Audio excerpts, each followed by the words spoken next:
Where do you come to get all your news? Washington Informer. Where do you come to get all your news? Washington Informer. Good. We're here. We're here. Okay. Why am I not hearing anything? Good afternoon, everyone, and happy Black History Month. Welcome, welcome, welcome to another exciting episode of Let's Talk on WIN TV. You know, I think I actually accidentally came on the show without my without my headphones, so I'm going to grab those. Hold on one second. Nice having these studios where everything is so conveniently located. And so here I am. Gosh. Friday. Hey, the end of a week. So good. I should be able to hear folks now. I'm your host, Denise Rollard Barnes, publisher of the Washington Informer. And it's wonderful, wonderful to have you to tune in to the show today.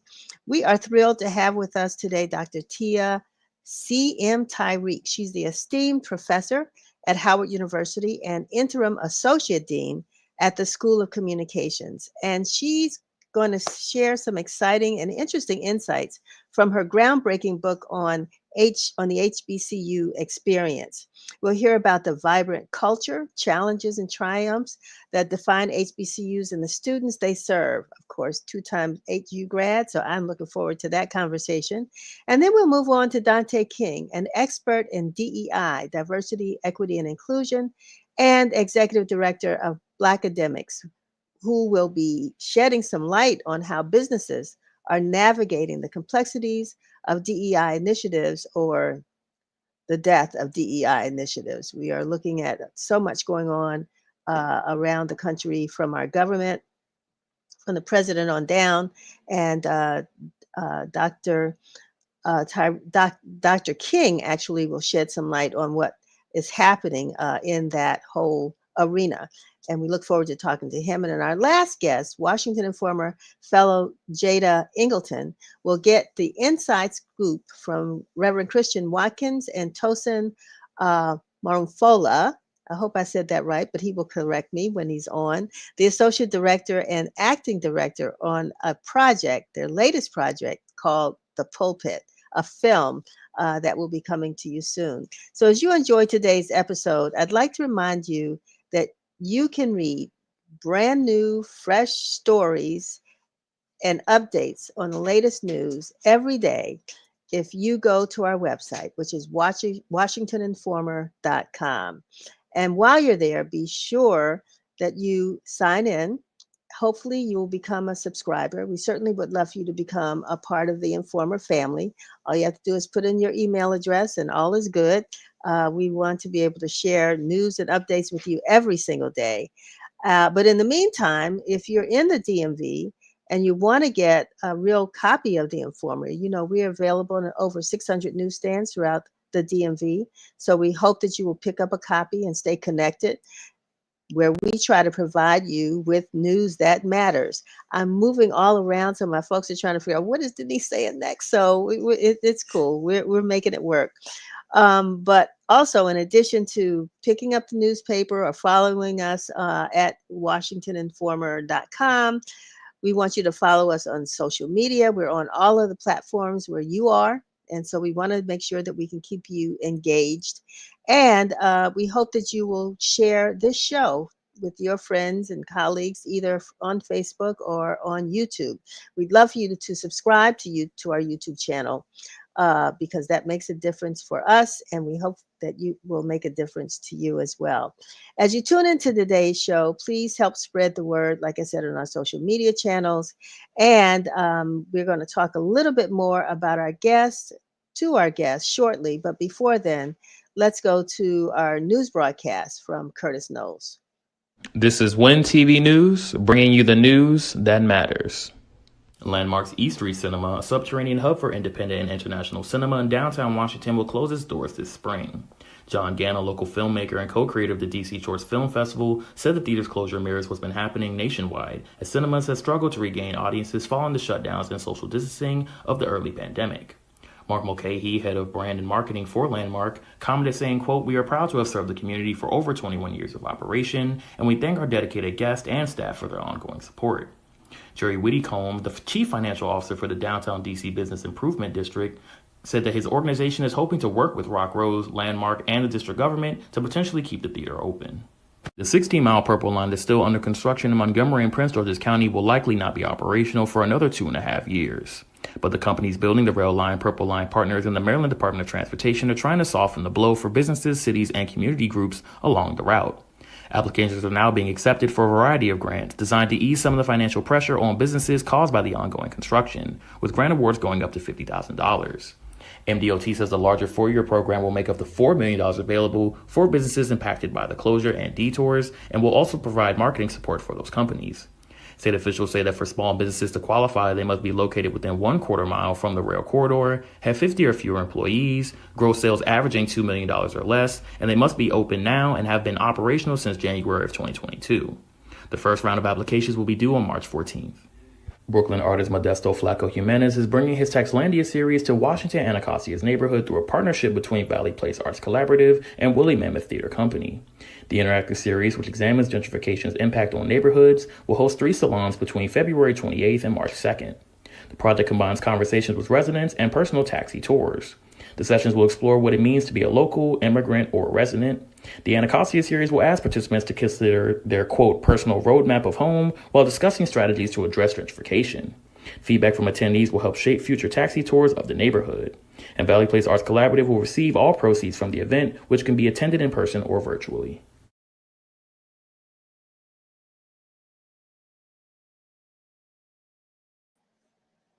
Thank you so much, Curtis. It's great to hear all of these news updates that you share with us every week.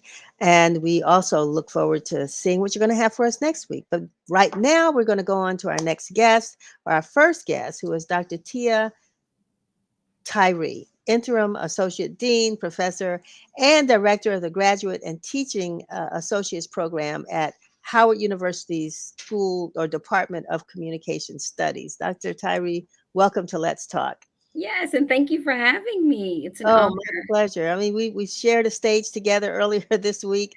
Didn't get a chance to hear from you as much as I would have liked.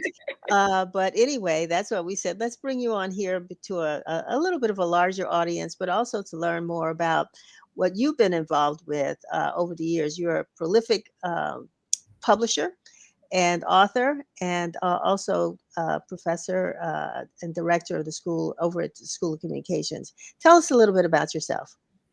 Sure. As we were meeting last a few days ago, I am a 2-time HBCU graduate. 30 years ago, I graduated from Morgan State University. And in 2007, I graduated here at Howard University with my PhD in mass communications and media studies. And I was honored enough to land a professor job here, and I've been here ever since. And in my old life, you and I ran into each other quite frequently. I used to be a public relations officer over for the DC government. Here at Howard University, I like to consider myself not just an HBCU professor, but an HBCU advocate. Which is where a lot of my work lands in supporting and telling the story of HBCUs as much as I possibly can. So we're in Black History Month, and one of the questions that I asked, and I will continue to ask, because a lot of people hear HBCU, they don't know really what the letters stand for. They don't know. They figure maybe every Black college is an HBCU. We also acknowledge the fact that there is a school that has 90% white students that's also an HBCU. So how would you how do you define HBCU? Sure. So it's historically Black colleges and universities. They must have been serving mainly Black students before about 1960, 1964. The numbers have varied, but Pew Research has us at about 99 HBCUs right now, and about half are public, half are private. And we have to understand that there's PWIs, predominantly white institutions, there's MSIs, minority serving institutions, and of course there's HBCUs.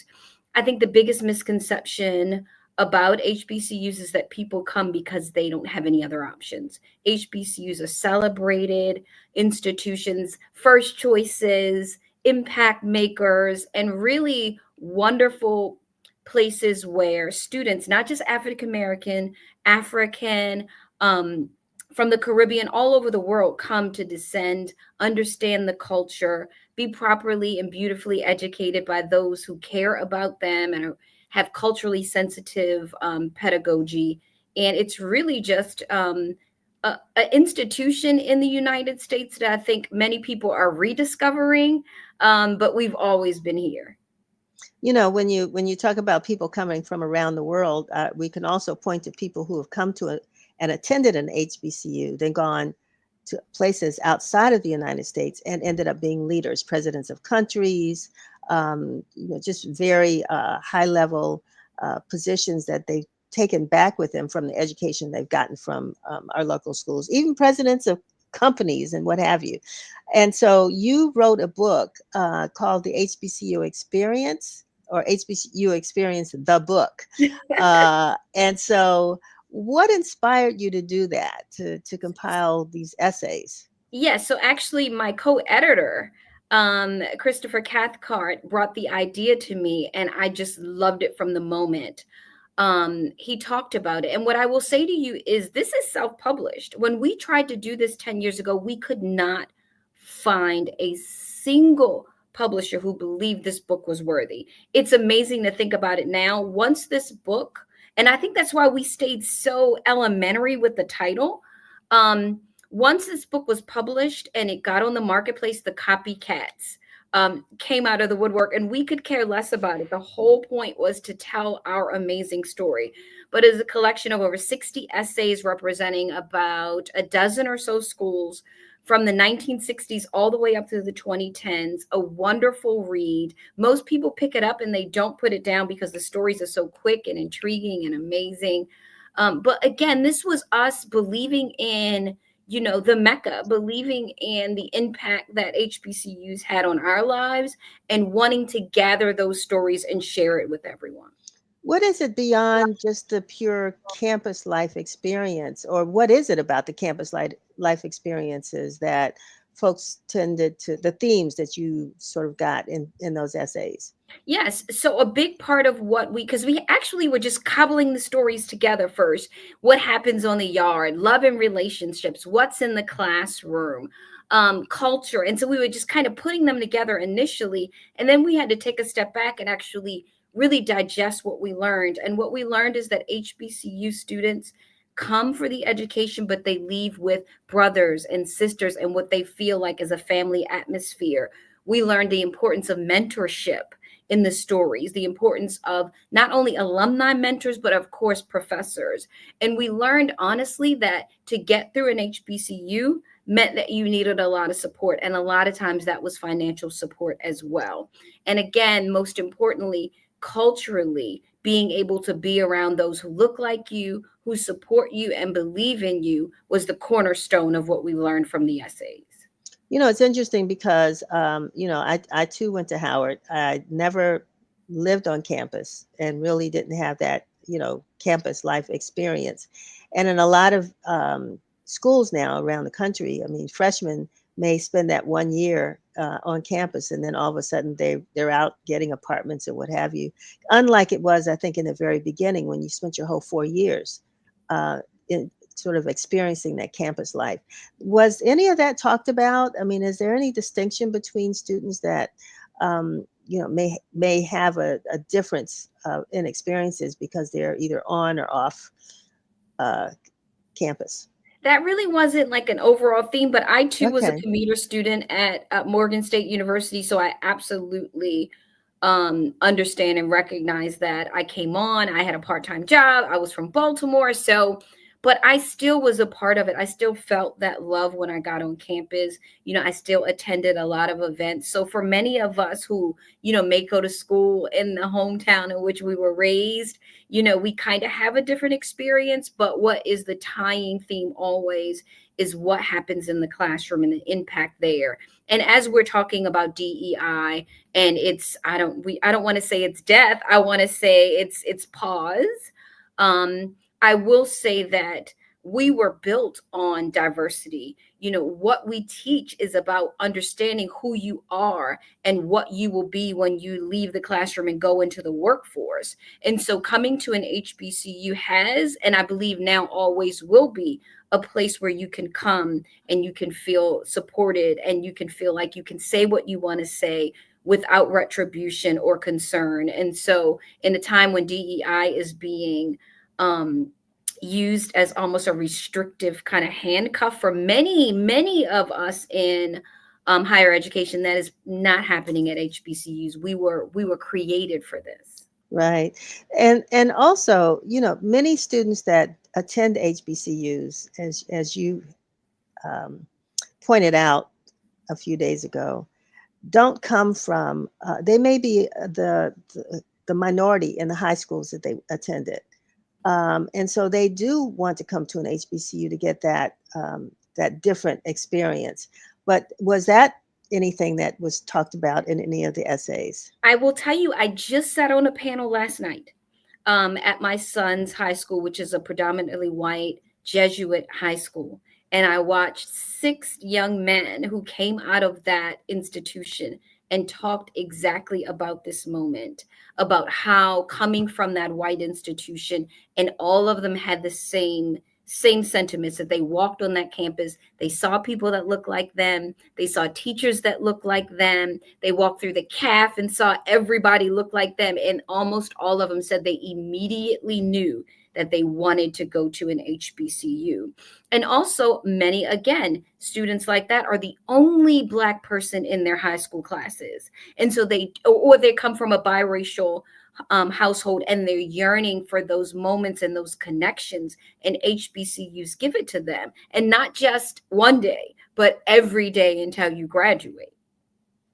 Interesting. And, the other part that I thought was pretty fascinating, I don't know if folks think about it, but that's the fact that many of our HBCUs were established before slavery ended.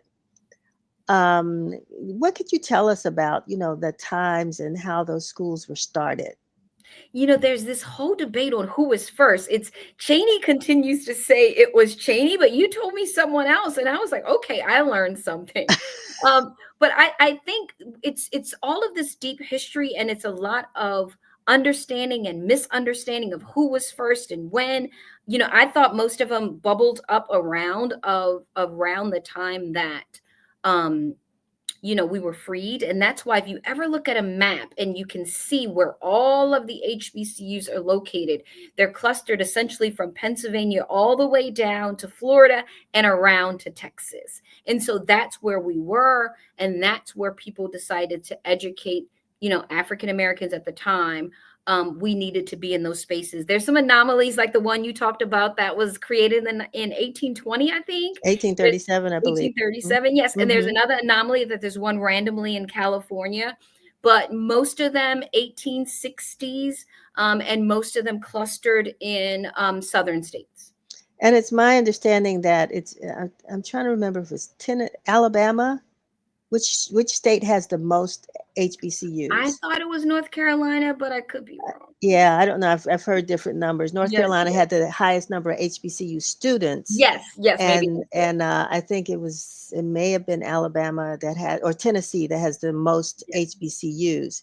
So you're right, they're clustered, but a lot of them are in the South. Mm-hmm. And so I find that pretty fascinating. When you wrote this book, what did you expect people to take away from it? I wanted people to feel the love and appreciation of HBCUs that we had. I wanted people to see that you can be changed by your experience at an HBCU, and not in the same way that you are changed because you just go to college. There are things that happen on the HBCU campus. The stories about how people see themselves and their future in their instructors. The point was, we know that HBCUs are important to our culture, but do you understand the impact that they have on the individual, and what those individuals then have an impact on in our society? So really it was we wanted you to peek behind the door to know and understand what we've experienced. And I think, and I know for a fact that it was successful because there are so many other people who read this and said, now we want to tell the story at Hampton. We want to tell the story at this university and that university, because what we found is, okay, this was everybody's story. And then people thought, well, it's a little different at FAMU. Wait a minute, it's a little different at Spelman, and that's absolutely fine. We respect that. Each HBCU does have its own culture and has its own ways about it. And again, that was another way to say, yes, as a collective, we are amazing, but as an individual institutions, we are also unique. You said that there are about 99 HBCUs currently. We know that there have been more.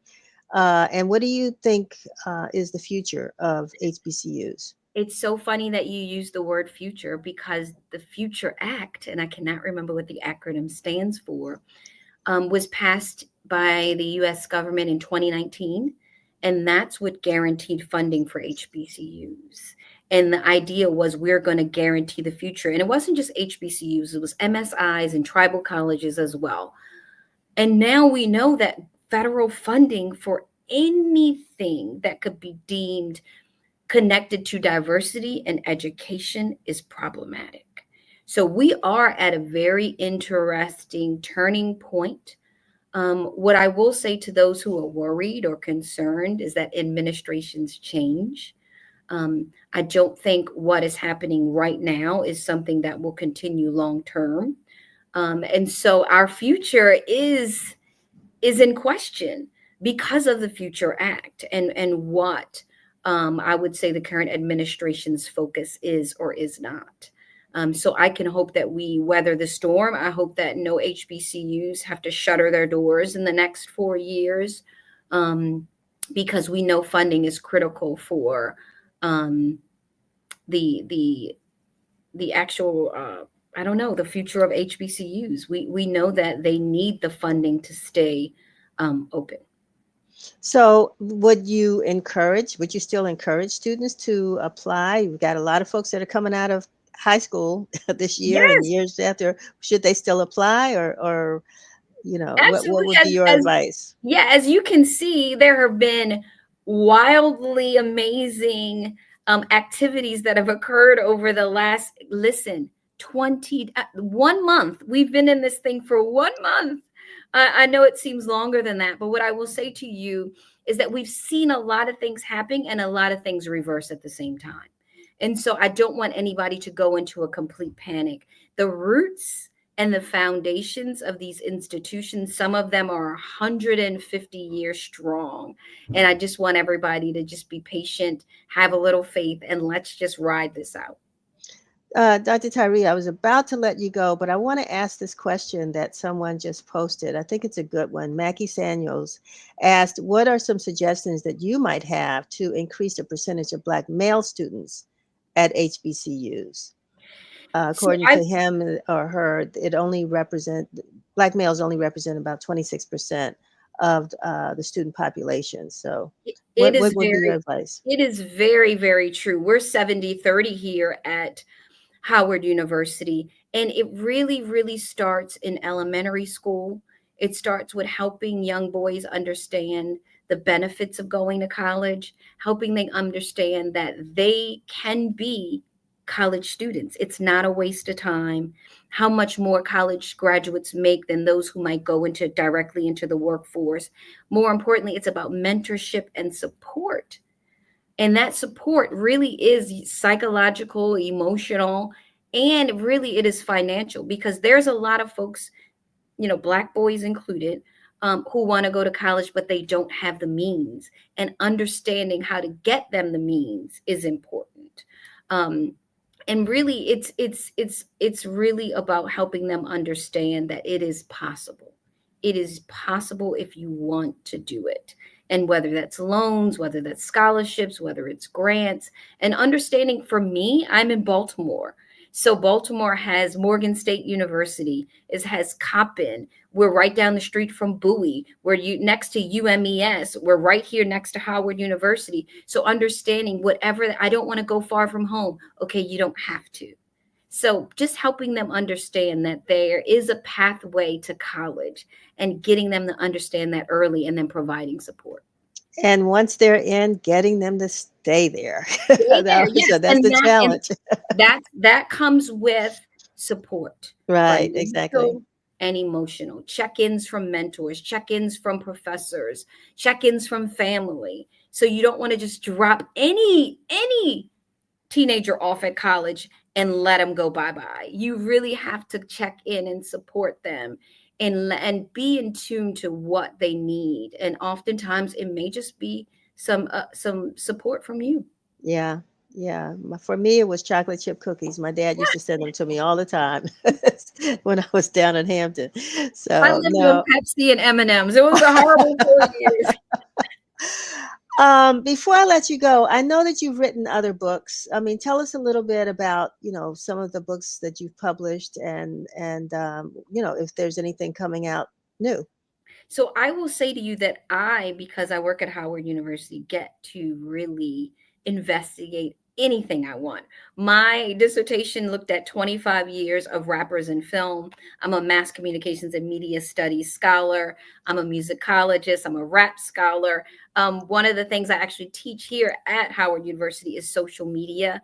And so, yes, there is a way to do it properly. Especially in the workforce with public relations professionals. And so the two books that you're probably referencing is Social Media Pedagogy and Practice and Social Media Communications and Culture. But yes, I have probably one of the wildest research agendas that you'll ever see, but it makes me unique and it really makes for wonderful conversations in the classroom because I probably know more about pop culture than the students in front of me. And they get a huge kick when I start talking about, what Rihanna might have done or what, Meek Mill said. And they're like, what in the good world is going on? So for me, the Mecca is a wonderful place because I've never been restricted, on what I study and how I study. And it really, again, speaks to the support, not only from the student side, but the faculty side and making sure that I have the unwavering ability to study Black women, to study Black men, to study Black media. And that is what I bring to the world. And I'm able to do that successfully here.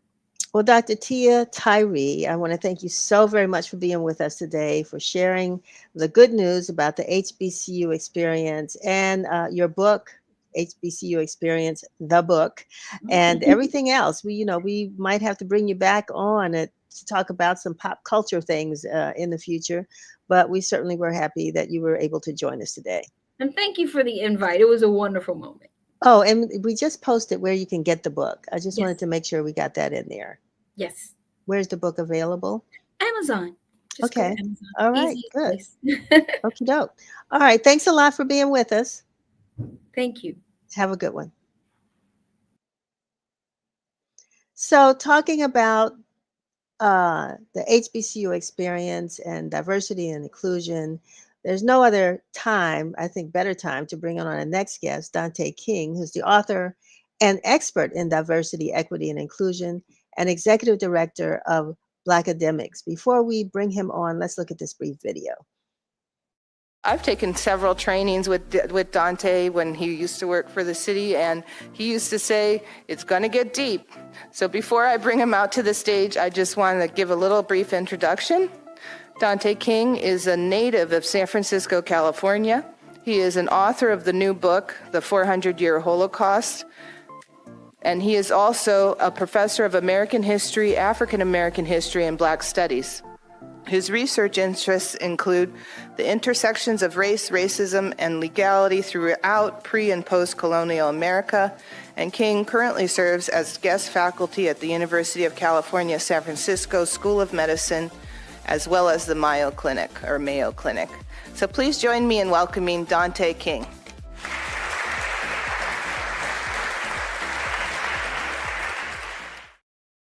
And please join me in welcoming Dante King. How are you, Dr. King? How are you? I'm well. Thank you so much for having me. No, it's my pleasure. And, I have to say, I took a few minutes myself to look at some of the videos, to hear some of the, the research you've done and what have you, and even listening to your dad, who seems to be really proud of you, but your mom, who you said was your real inspiration in the work that you've delved into. Let's talk a little bit about that. I mean, when people hear or um, know about Dante King, what is it specifically that you sort of message in your work, you communicate? That's a loaded question. I think, as the last guest said, she alluded to that her work was very unique. My work is very unique. And I think here lately, it has become somewhat controversial for people because I've worked really hard to uplift the voices of people whom I feel their voices were shunned or suppressed. And so particularly I'm looking at race and racism as diseases, as psychological dysfunctions, and understanding the ways in which white people decided to attach themselves to a color, a self-concept, which represented goodness, purity in European culture. And that concept was white. And so I'm investigating that process of human beings attaching themselves to a color and then engineering genocide of other groups, such as people who were native to this country, some of whom were, we refer to as indigenous people, some of whom were even African to a degree. But then also understanding the value system in America being predicated upon color system. Where Black people, in terms of what that label or that word meant across various European cultures, and particularly in English culture, how it represented evil and baseness. And so when we understand the class system in America, we have to understand the first class system in America is race, and race determines everything. And so if we understand people who were enslaved, who were predominantly African, were not paid for their work. And then even when they were emancipated and they transitioned into citizenship, it was justifiable to pay them the lowest wages. So they transferred from no wage labor to low wage labor. And so we have to understand how color is very beneficial for America. It is the bedrock of not just the cultural system in America, but the ultimate value system. And the two markers for the color caste system is whiteness and Blackness. And I am saying, based on works that I have studied from people like former late psychiatrist, Dr. Frances Cress Welsing, Dr. Amos Wilson, Dr. Bobby Wright, Dr. Alvin Poussant, that white people are essentially psychopathic in their relations with non-white people. This is you you have certainly described or defined, I think, what people have simply just called racism, right? You kind of gone a little bit deeper to expose what its origins and how it operates. I mean, in your book, Diagnosing Whiteness and Anti-Blackness: White Psychopathology, Collective Psychosis, and Trauma in America, I think spells a lot of that out. Why did you endeavor to research and write about this? Well, once I became aware, particularly when during my study, one of the variables that I noticed, which doesn't get elevated or amplified enough, I started looking at just various colonial level laws. I think I attended, or maybe I read a book, and there was an example. There was a series of examples that I was introduced to, which centered various colonial level laws. So the colony of Virginia, the colony of Maryland, the colony of South Carolina.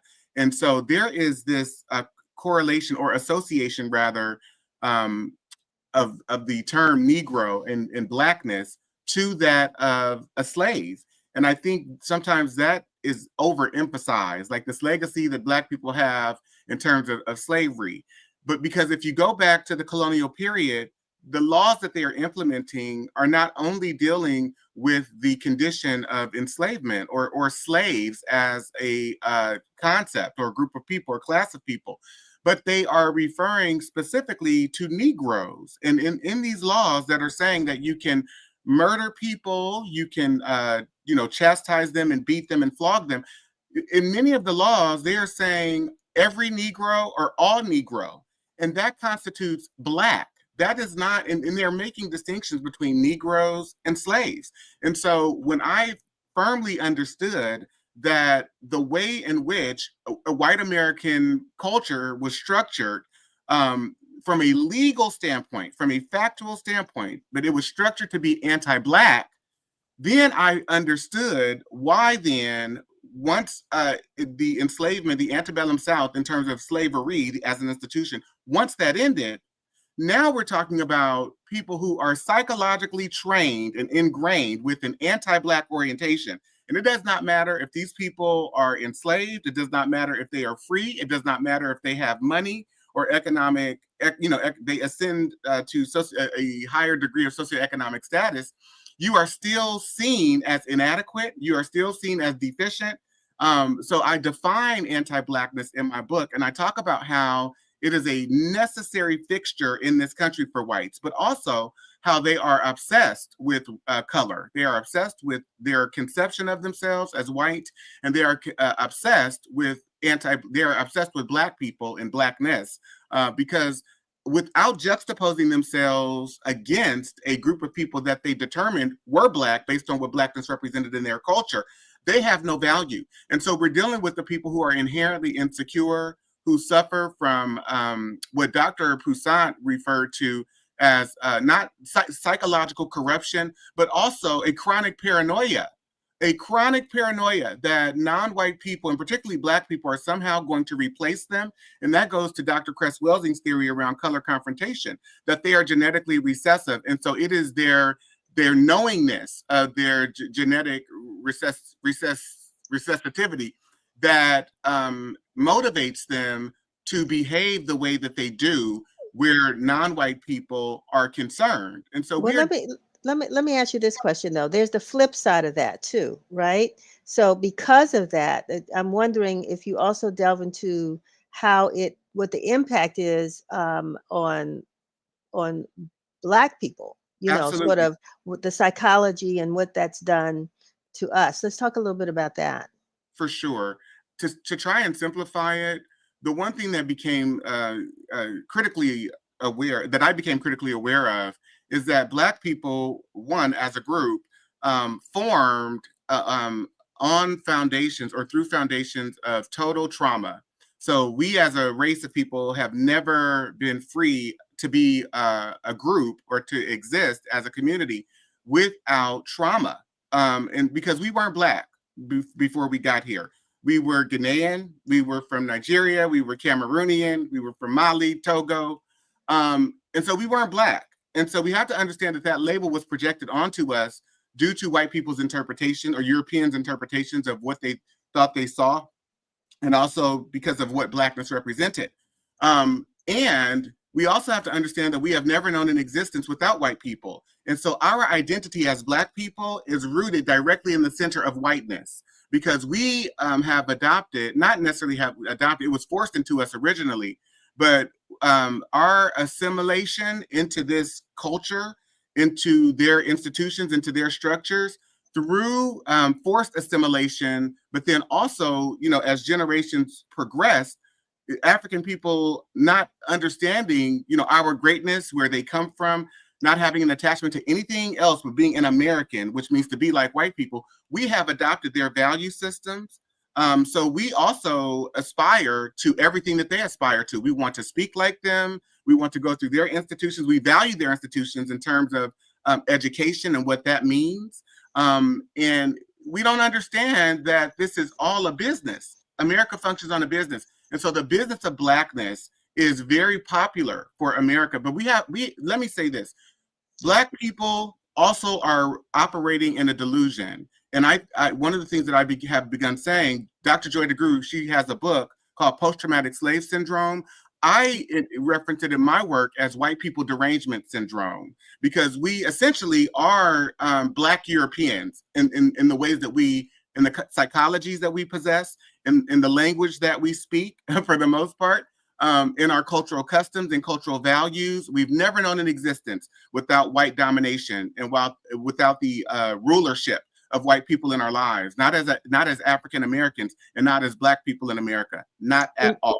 I was going to ask you about, the previous conversation when we talk about young people who elect to go to an HBCU so that they can have that, that cultural experience. But then I think about Carter G. Woodson's book, who also talks about our education system, as you're saying, it's based upon their system, right? And so we're still being, excuse me? A white psychology. Exactly. So having I guess written about this and published books on this, what do you want people to take away? White people, Black people? I mean, and I also want you to address briefly, because when the president talks about DEI, that's another term now that people automatically assume means Black people. Right. Because We got to get rid of it. Right. Although we see when we get rid of these programs, we see who's the folks who are actually losing their jobs and what have you. But so those are two questions. One is, how does DEI fit into this? And also, what do you want people to take away? What is once we know this, some of us already know it, what do we do with this information? So white people's primary focus has always been Black people. And I do think we have to understand that as we hear white people using that phrase, DEI, you may as well substitute it for the N-word, because that is, for the most part, I'm not going to say conclusively, but for the most part, how that term is being leveraged. We saw, for example, in the affirmative action case where the white guy, Edward Bloom, used a group of Asian students to target Black students and to target Latino students, but Black students primarily.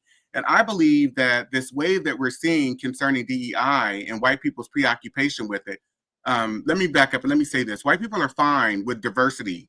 They are fine with diversity in the context of subjugation, in the context of oppression. They are not fine with diversity in the context of have to share access to opportunity and or resources, not at all. And so we have to then understand that what we just have seen within the last 15 to 20 years in this country, white people are very upset. And let me just give a few examples. You have we only have a couple minutes left because we've got another segment, but if you can kind of conclude quickly, we do want to bring you back to give you a little bit more time to talk about this, but just bring us to what you want people to take away. What should Black people do? What should white people do? Do you have any prescriptions on how we address this issue, or is it just ingrained in America? It's not just that it's ingrained, but Dr. Amos Wilson talks about we are in the midst of institutional cultural warfare and terrorism. We have to understand that that people have engaged in psychopathic behavior for centuries for their benefit. We have to understand we don't know where this is going. And so I think people just need to take cover, hope for the best, and do what they need to do to try and take care of themselves on a daily basis and just take it day by day. Interesting. Okay. All right. Well, Dante King, I want to thank you. I definitely want to show your book again for folks who want to delve a little bit deeper beyond our conversation. Can people also go to Diagnosing Whiteness and Anti-Blackness.com? If you go to Diagnosing Whiteness and Anti-Blackness.com, you'll see a 10-part episodic docuseries where there are 10 episodes of Black people, for the most part, having discussions just like this. We shot 10 episodes, so please go and check it out along with the book. Wonderful. I want to thank you so much for taking some time to talk to us. So are you on the West Coast? Yes. Yeah. Okay. Well, I really appreciate that. Thank you so much. And you might trigger more of these conversations in communities around the country. I'm sure that's what's happened. And this book will be a good starting place. Thank you. All right. Have a great one. You too. Bye-bye. Thank you. Yes. So I'm not going to do a long introduction because we do want to jump into our next guest. I want to bring on Jada Ingleton, who is our Washington Informer. Well, we keep calling her a fellow, but we're not going to call you that too much longer, Jada, because you are a team person here. But you did join us last summer, and you've been a marvelous contribution to the Informer. But I want you to bring on your guest now, and I'm excited to hear about the pulpit. So take it away. Absolutely. Thank you, Ms. Denise. Before we bring on our guest for our last segment, we do have a bit of a trailer to show you guys to introduce the conversation. So we'll take a look and then we'll bring on Reverend Watkins and Tosin. I'd like to ask you one more question. What were you preaching?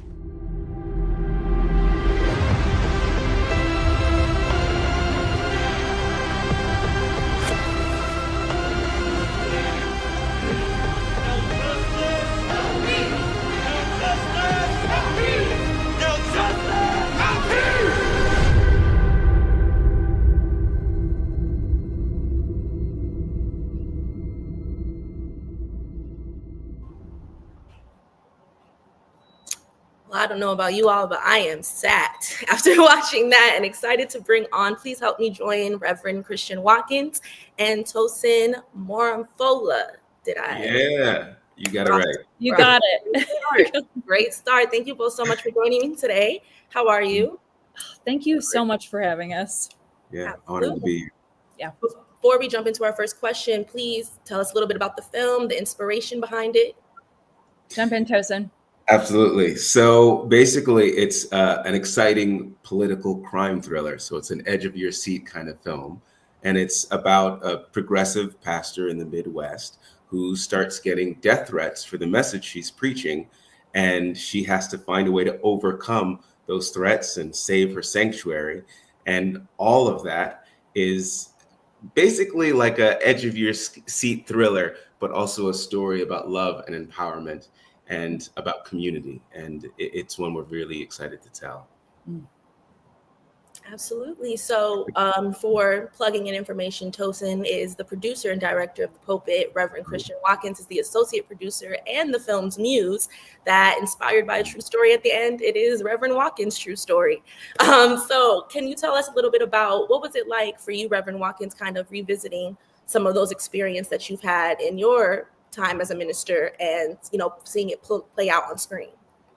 I really appreciate how you framed that. And I wanted to add that Tosin does this really well of saying this story, while it has roots in my experience, is a story that reflects so many other people's experience. Mm-hmm. And so I do think that's important. For me, watching this play out on screen can be, every time I watch the trailer, my stomach drops a little.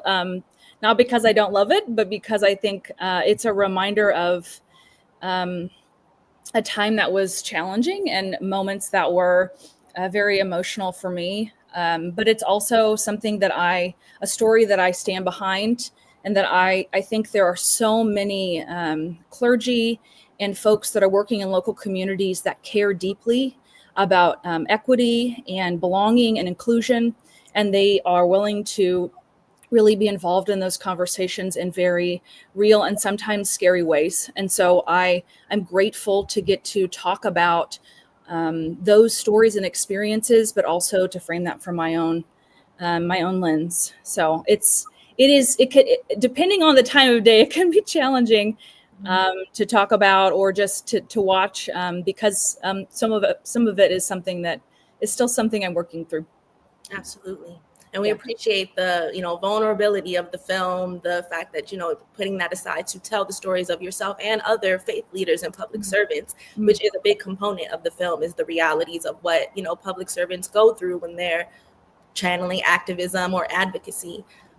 So my first question, in terms of speaking about the short, it has this ability of casting a light on our trust and lack thereof of, stronger, higher institutions. So, why was that important to have that aspect of both sides of what it means to belong to an institution and sort of expect them to represent you? I mean, it starts with the idea that we live in institutions, that we live in a country full of institutions that we want to put our trust in. and sometimes you discover that you can't as much, or sometimes they betray you. Um, really the root of this story is I am so inspired by Reverend Christian's ministry and by the ministry of so many incredible social activists and people who are focused on preaching a message of radical love and inclusion and making our community more welcoming and more equitable all at the same time. And the people who do that, the people who preach that kind of decentering of capitalism and centering of community love, they are often met with a kind of pushback. And that pushback can come from the institutions themselves, whether it's a church entrenched in an old-fashioned way of doing their own religious practice, or whether it's someone who is now dealing with threats and accusations against them for being a progressive voice, and then has to appeal to law enforcement only to sometimes be met with disbelief and challenge. I think a big center part of this story is the fact that Christian is a female minister, and there are still so many communities and religious practices and denominations that aren't welcoming to a woman leading them. And that is a problem, and this is an opportunity and a story that challenges that represents how important it is to have female leadership, to have the wisdom and vision from that perspective, and to push back against institutions and organizations that fight against that. Absolutely. And to that point, what do you want when people watch this and they kind of start to understand that reality of what can happen with these institutions and how sometimes the pushback comes from them when people are just trying to make a difference? What do you want anyone who watches it to take away in terms of, okay, well, what can I do now to support public servants like Reverend Watkins and others? I hope that we're telling a story that has a lot of nuance, and that people can see folks they know and admire in leadership reflected in these stories and this particular arc. I think one of the things that I know that I always think of as being involved is trying to connect with your local community. Like, there are so many ways and people that are involved in these kinds of conversations in communities all over the country, and even in small towns in Kansas, where I think folks don't normally associate that type of thing to be happening.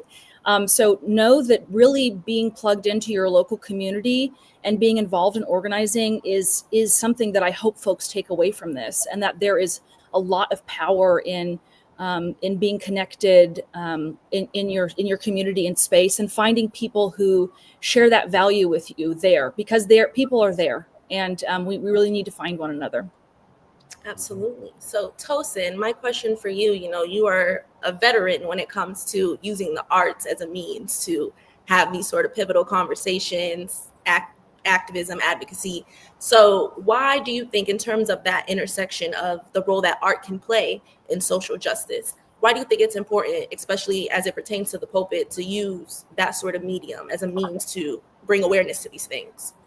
Well, first of all, it's just instinctive to me. When I think of the things that have most pivotally affected my life and changed me and evolved me, it comes back to powerful stories, powerful films, powerful plays. And so I see the world through the lens of story and how it's affected me and how I can affect others. So as a theater artist, as a film actor and doing the Hollywood thing, I see how easy it is for it to become largely commercial fare. And there's nothing wrong with that. We love a good popcorn movie. But I never want to abandon the aspect, the power of affecting hearts and minds and allowing people to feel seen on screen. I had a professor of film named Kevin Wilmot, who is retiring right now, and he is one of my biggest inspirations. And his kind of approach is a kind of edutainment, where there's always an aspect of learning a new piece of learning more about our culture or the structures we live in, or just something that we didn't know, and how it informs now. And I think for me, it just always translates into, I want to do that, but be able to speak to the moment and speak to what's going on in current culture. And we started with a film about police brutality 10 years ago, 8 years ago or so, in advance of the Black Lives Matter movement and discussing those topics. And in this same moment, we're creating a film that discusses Christian nationalism and the power of the dangerous threat and power of intermixed politics and religion used as a way to control and suppress and prejudice against. And we wanted to tell a story that addresses all of that and helps us unpack how we can maybe be better and love each other better and be more and eat safer, and also is a thrilling piece of entertainment. I can't help but to see the two hand in hand, I guess. Absolutely. And I love that point that you made. It's a great segue into now the angle of activism at the pulpit, which for those who aren't in The Informer, that's how I got introduced to the pulpit film. I was doing a story about Bishop Buddy's national prayer breakfast, kind of, I don't even know the word to cut, but she, called out Trump. And, she used the pulpit as a pivotal time to make a message that needed to be said, especially during that week. And Reverend Watkins was an excellent source as someone with experience in that, contributed amazing quotes. And one thing that I do want to mention that you said that my prayer is that Bishop Buddy's words will be a balm for those who needed it most and an indictment for those who needed some sort of public accountability. Powerful. Can you elaborate on what you mean by that? What does that mean to you? And how did seeing Bishop Buddy's experience resonate with you as someone who's also very active and using the pulpit for activism? Absolutely. I think that one thing that's important to know is that the tradition of resisting empire is from the Bible, and that has been a part of the tradition since its beginnings. Jesus preached about this extensively and was eventually killed because of his resistance to empire. And I think that is an important thing to understand about the tradition of Christianity, is that there are many folks who are very committed to understanding and speaking from the gospel as a place of challenging power. And Bishop Buddy did that beautifully and powerfully. In the tradition, oftentimes, one of the things that I'll talk about with colleagues who are preaching and draws also from the Gospels is this idea that the question is, how do you preach a message to a diverse group of people who have different experiences? What's your goal, right? Because there's a lot of audiences. If you think about standing in front of a group of people, making a film, preaching, talking, you have a large audience with a lot of different experiences. So who do you prioritize in who you're talking to? Who's your audience? Mm-hmm. And I think this idea of soothing those who need soothed and challenging those who should be challenged because of their beliefs or how they're enacting those, specifically politically, is a framework that has long been a part of the Christian tradition. And I think that she really represented that in her words. And I was grateful to see that represented, and for you to report on that, Jada. I think that was wonderful. I also want to add that, being a part of this tradition, I feel so grateful for the diversity of voices.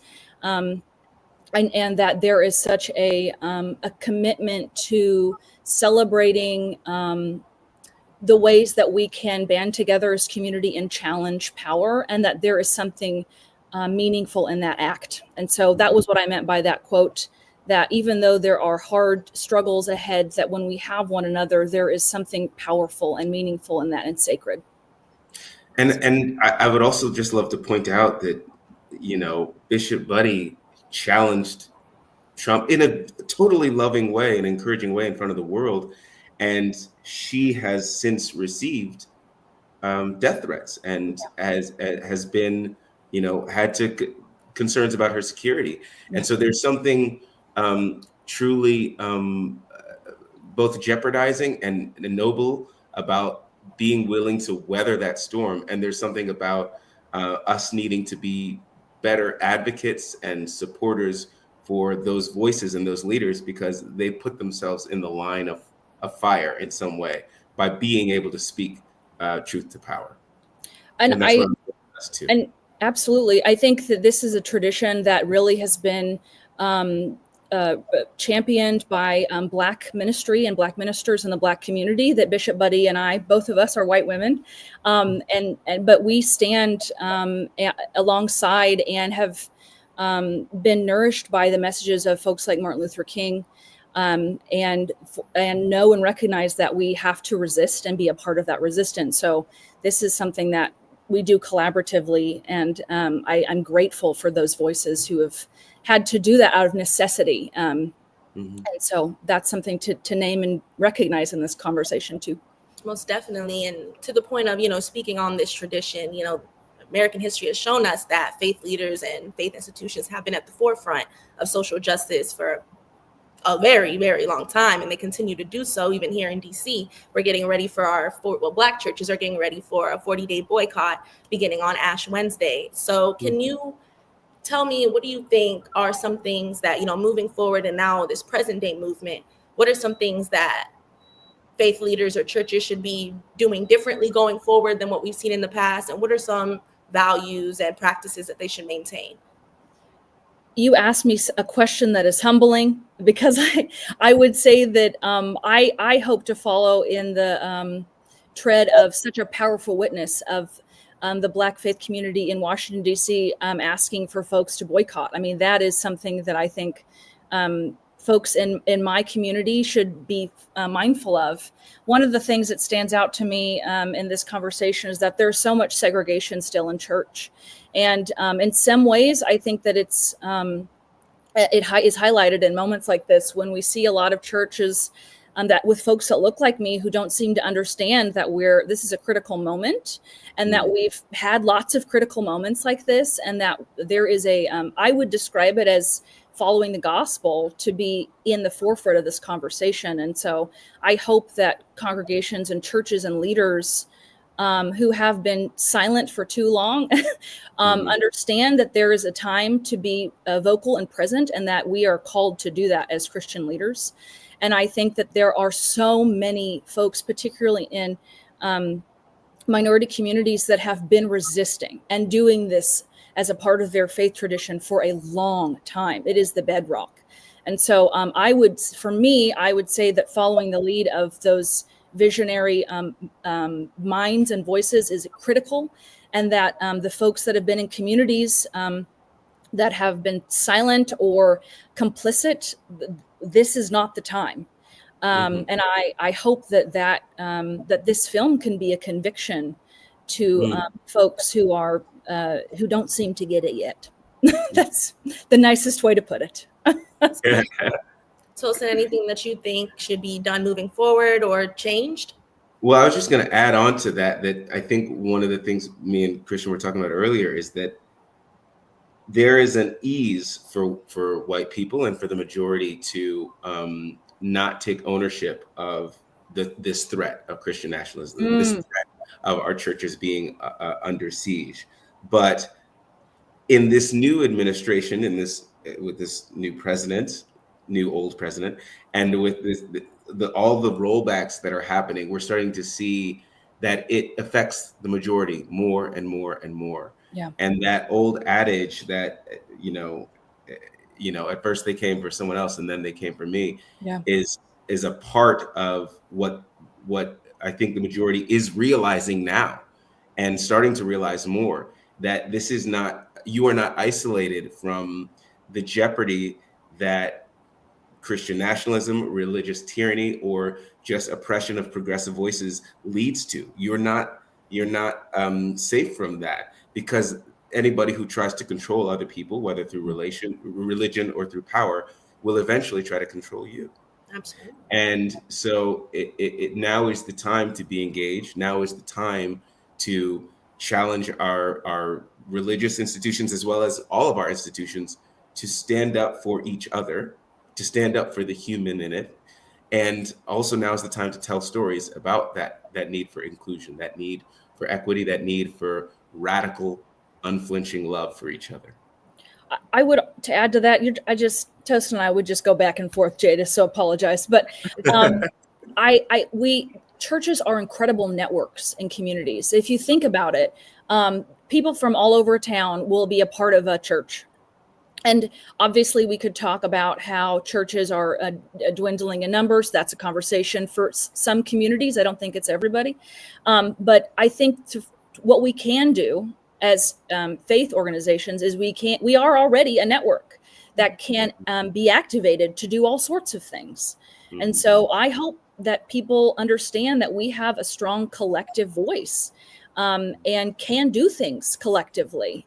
We can protest. We can put together resources so folks have food. There's a lot of ways that our networks can be activated to resist this.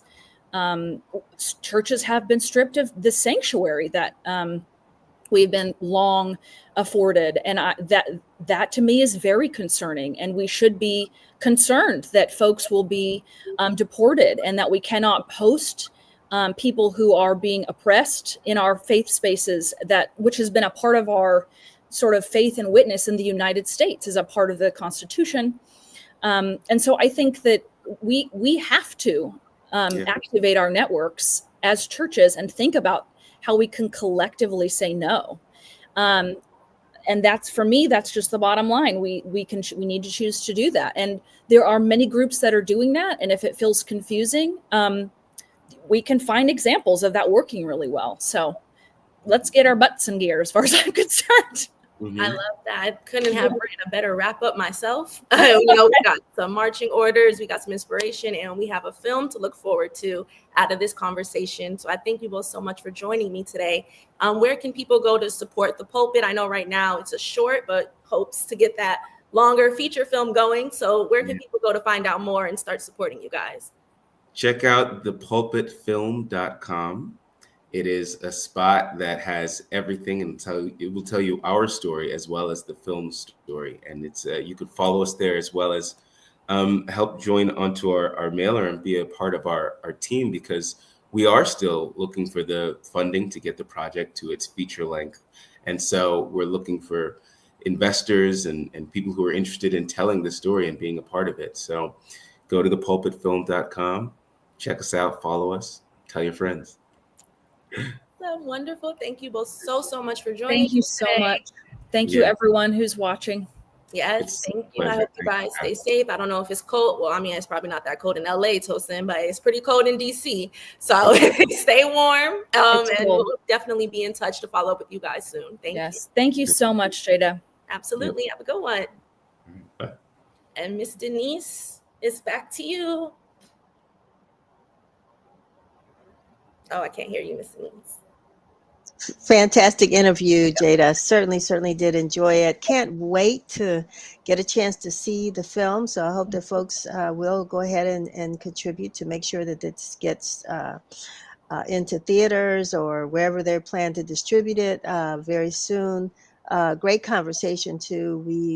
This is a time when faith is really, I think, a top subject that folks are looking at right now. We certainly do need the kind of conversations that we've been hearing, but that activist journalism, activist religion is something I think that folks have been missing, and I just really appreciated that conversation.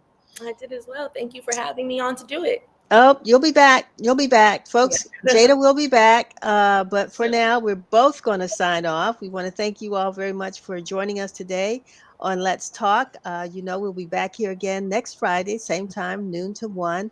If you enjoyed this program, it will be up on YouTube, so you can continue to watch it, and make sure you share it and follow us on YouTube as well. So, and subscribe. That's the word I should have said, right, Jada? Subscribe to us on YouTube. All right. With that, everyone have a great afternoon. As she said, stay warm, and we will see you next week. Thank you.